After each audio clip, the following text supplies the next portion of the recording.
नमस्कार दोस्तों, स्वागत है आपका इन्वेस्टिंग दर्पण की एक और वीडियो में। और इस वीडियो में बात करेंगे आईटी स्टॉक्स पर। आईटी स्टॉक्स में आज हमें बड़ी गिरावट देखने को मिली। और बात करें इन्फोसिस की, तो इन्फोसिस एक से हमें जब डे लो बना रहा था जो कि 1563 रुपये था, तो यह हमें 6% तक की गिरावट में देखने को मिल रहा था। इसके अलावा अगर हम बात करें तो भारतीय एयरटेल भी हमें 1% तक की गिरावट में देखने को मिला है। टाटा कंसल्टेंसी टीसीएस की अगर हम बात करें तो 1.89% की हमें गिरावट देखने को मिली है। और बात करें विप्रो की, तो विप्रो भी हमें 3.44% की गिरावट में देखने को मिला है। और यहां तक की बात करें एचसीएल और अदर आईटी स्टॉक्स में भी, तो आज हमें बड़ी गिरावट देखने को मिली है। तो फ्रेंड्स, ऐसे में आपके मन में सवाल हो सकता है कि गिरावट के पीछे आखिर क्या खबर हमें काम करती हुई देखने को मिल रही है। तो फ्रेंड्स, इसमें हमें दो बड़ी खबर काम करती हुई देखने को मिल रही है। दोनों ही खबरों को आपसे इस वीडियो में डिस्कस करूंगा। बात करें इन्फोसिस स्टॉक की, तो ऐसे में अगर आप इस स्टॉक में इन्वेस्टेड है या फ्रेश इन्वेस्टमेंट के लिए इस स्टॉक को देखना चाहते हैं, तो इसकी टारगेट प्राइस भी मैं आपसे डिस्कस करूंगा।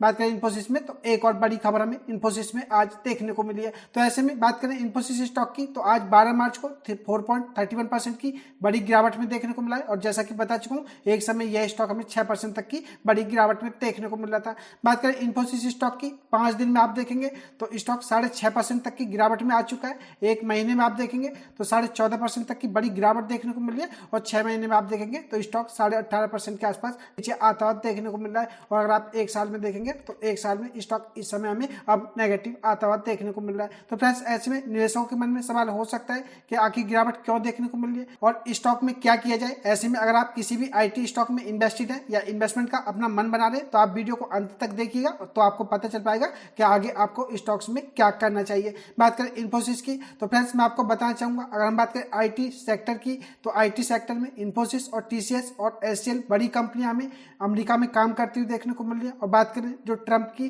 टैक्स नीति हमें देखने को मिल रही है, उसका असर भी हमें आईटी स्टॉक्स पर देखने को मिल रहा है। बात करें आईटी कंपनियों की, तो इनका रेवेन्यू हमें ज्यादा से ज्यादा अमेरिका से जनरेट होता हुआ देखने को मिल रहा है। और अमेरिका की अगर हम बात करें तो अमेरिका में मंदी के आसार देखने को मिल रहे हैं, जिससे कि ट्रंप की नीति के चलते आने वाले समय में भी और कमजोरी बनी रह सकती है। तो ऐसे में जो आईटी कंपनियां अमेरिका से रेवेन्यू जनरेट कर रही हैं, तो इनके रेवेन्यू पर भी बड़ा असर आने वाले समय में देखने को मिल सकता है। तो हमें बाजार में इसी के चलते भी इन स्टॉक्स पर प्रेशर देखने को मिल रहा है। और इसके अलावा जो और खबर देखने को मिल रही है वह भी मैं आपसे बताऊंगा, तो वीडियो को आप अंत तक देखिएगा ताकि आपको अच्छी तरह से पता चल सके कि आईटी स्टॉक्स में हमें गिरावट क्यों देखने को मिल रही है। तो देख लेते हैं फटाफट इन्फोसिस स्टॉक से जुड़ी हुई हमें क्या खबर देखने को मिल रही है। बने रहिएगा वीडियो में। इससे पहले चैनल पर नहीं है तो चैनल को सब्सक्राइब कर ले। वीडियो अच्छी लगे तो वीडियो को लाइक करना भी ना भूलें। मैं मार्केट अपडेट और मार्केट से जानकारी की वीडियो लाता ही रहता हूँ। अब बात करें इन्फोसिस की, तो एक और बड़ी अपडेट हमें देखने को मिल रही है और निवेशकों को इस अपडेट के बारे में पता होना चाहिए। और यह निवेशकों के लिए एक पॉजिटिव अपडेट भी हो सकती है।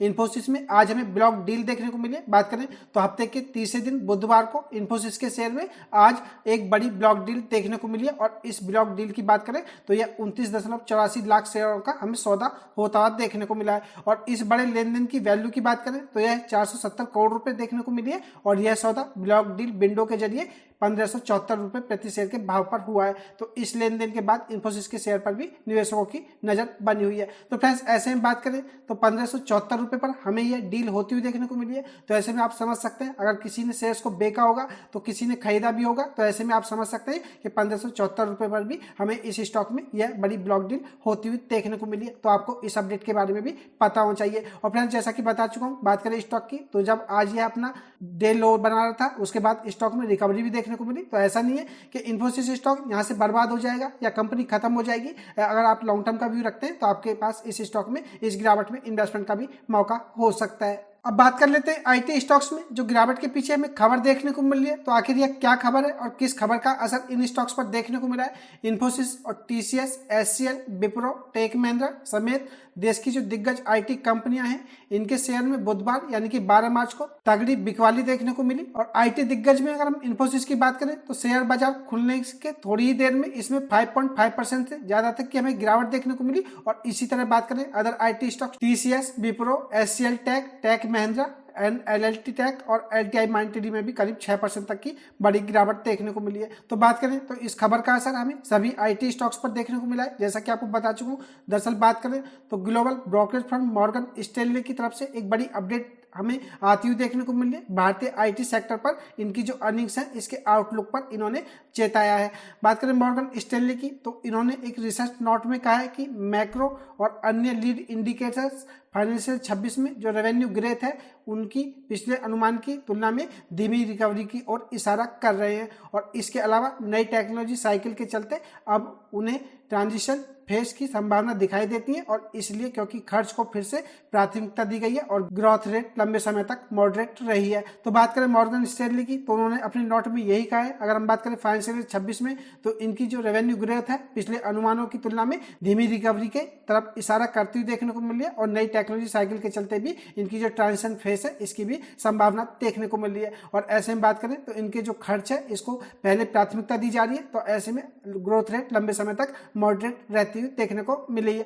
तो ऐसे में फ्रेंड्स बात करें मॉर्गन स्टैनली की, तो इस रिपोर्ट का भी कहीं ना कहीं बिकवाली के पीछे हमें बड़ा असर देखने को मिला है। और आपको बता चुका हूं, अमेरिका से अगर हम बात करें तो टैक्स को लेकर के जिस तरह से हमें बड़ी खबरें देखने को मिल रही है, तो उसके चलते भी हमें आईटी स्टॉक्स में बड़ी गिरावट देखने को मिल रही है। अब बात करें इन्फोसिस और टीसीएस को लेकर के मॉर्गन स्टैनली की हमें क्या रिपोर्ट देखने को मिल रही है और इन्होंने स्टॉक्स को लेकर के अपनी आगे की क्या रणनीति बताई है। बात करें मॉर्गन स्टैनली की, तो भारतीय आईटी सेक्टर के जो अर्निंग्स आउटलुक है इस पर इन्होंने चेतावनी जारी की है और उम्मीद जताई है कि इस सेक्टर की कंपनियों की जो वित्तीय वर्ष 26 और 27 फाइनेंशियल रेवेन्यू ग्रोथ धीमी होगी। और ब्रोकरेज ने आईटी सेक्टर के शेयरों में इन्फोसिस को डाउनग्रेड या इक्वल बेट किया है और टीसीएस को इन्होंने तरजीह दी है। बात करें मॉर्गन स्टैनली की, तो इन्होंने नोट में कहा है कि इन्फोसिस की जो डाउनग्रेडिंग है ये फाइनेंशियल 26 के लिए इसके ग्रोथ आउटलुक के चलते हुई है, और जिस पर उनका मानना है कि फाइनेंशियल 25 और 24 की तुलना में कमजोर डील्स और डिस्क्रिशनरी खर्च में बड़े पैमाने पर सुधार न होने के चलते यह जोखिम में है। इसके अलावा अगर और अदर आईटी स्टॉक्स की बात करें तो ब्रोकरेज फर्म मॉर्गन स्टैनली ने एचसीएल टेक्नोलॉजी और टेक महिंद्रा स्टॉक को भी तरजीह दी है, और मॉर्गन स्टैनली ने एचसीएल टेक की तुलना में टेक महिंद्रा को तरजीह दी है। मॉर्गन स्टैनली का मानना है कि फाइनेंशियल 25 में टेक महिंद्रा के लिए जो ऑर्डर इंटेक ग्रोथ अपने पीयर की तुलना में सबसे ज्यादा मजबूत रहने की संभावना है, और वहीं एचसीएल टेक को पिछले साल के सामान्य अर्निंग ग्रोथ को बनाए रखने के लिए मजबूत ऑर्डर इंटेक या हाई डिस्क्रिशनरी स्पेंडिंग की जरूरत पड़ेगी। इसके साथ ही मॉर्गन स्टैनली ने सभी frontline IT stocks target price में कटौती की है। तो फ्रेंड्स कहीं ना कहीं मॉर्गन स्टैनली की जो ये रिपोर्ट है इसने भी गिरावट के पीछे काम किया है। या बात करें तो आईटी स्टॉक्स में हमें मॉर्गन स्टैनली की तरफ से इनके जो टारगेट प्राइस है कट होते हुए देखने को मिल रहे हैं। तो ऐसे में जैसा कि मैं आपको बताया था फ्रेंड्स, बात करें टीसीएस की और इन्फोसिस की, तो शानदार स्टॉक है, और ऐसे में अगर हम बात करें तो ऐसे में आप इन स्टॉक्स पर नजर रख सकते हैं। और इन्फोसिस के जो टारगेट प्राइस है यह भी मैं आपसे डिस्कस करूंगा, तो आपको पता चल पाएगा कि इन्फोसिस में आपको क्या करना चाहिए या आप इस स्टॉक में क्या आगे अपनी इन्वेस्टमेंट की रणनीति बना सकते हैं। अब बात करें इन्फोसिस के टारगेट प्राइस की, तो मॉर्गन स्टैनली ने इन्फोसिस की जो रेटिंग है इसको इक्वल बेट कर दिया है, और इसके टारगेट प्राइस इन्होंने 2150 रुपए से घटा करके 1740 रुपए प्रति शेयर कर दिया है।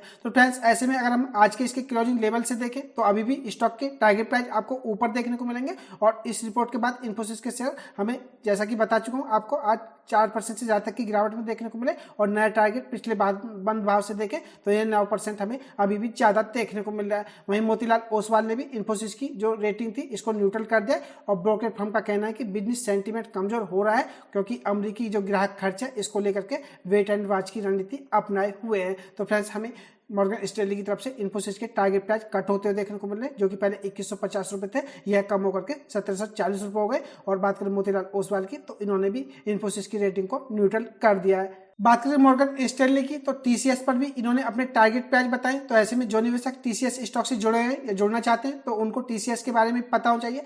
मॉर्गन स्टैनली की बात करें तो टीसीएस को ओवरवेट की रेटिंग दी है, लेकिन इसके टारगेट प्राइस उन्होंने 4660 से गिरा करके 3950 रुपए कर दिए। यह पिछले बंद भाव से देखें तो 13% की अभी आपको और बढ़त इस स्टॉक में देखने को मिल सकती है। इस तरह अगर बात करें कोफोर्ज की, तो इसको भी आप देख लीजिएगा। और एम्फेसिस की बात करें तो इनको भी बेहतर विकल्प इन्होंने बताया और ओवरवेट की रेटिंग दी है, लेकिन इनके टारगेट प्राइस भी इन्होंने 11500 से घटा करके 9400 रुपए कर दिए हैं। तो फ्रेंड्स ऐसे में बात करें तो हमें brokerage firm Morgan Stanley TCS stock पर अभी भी ओवरवेट की रेटिंग देते हुए नजर आ रहे हैं, और इनकी बात करें तो इसके करंट क्लोजिंग लेवल से इसके टारगेट प्राइस भी ऊपर देखने को मिल रहे हैं। तो ऐसे में आप टीसीएस स्टॉक पर भी इस गिरावट के चलते नजर बना करके रख सकते हैं, और कोफोर्ज और एम्फेसिस पर भी इन्होंने ओवरवेट की रेटिंग दी है। तो ऐसे में आप इन स्टॉक्स पर भी नजर रख सकते हैं। तो फ्रेंड्स मुझे यही खास अपडेट आईटी स्टॉक्स से आपको देनी थी।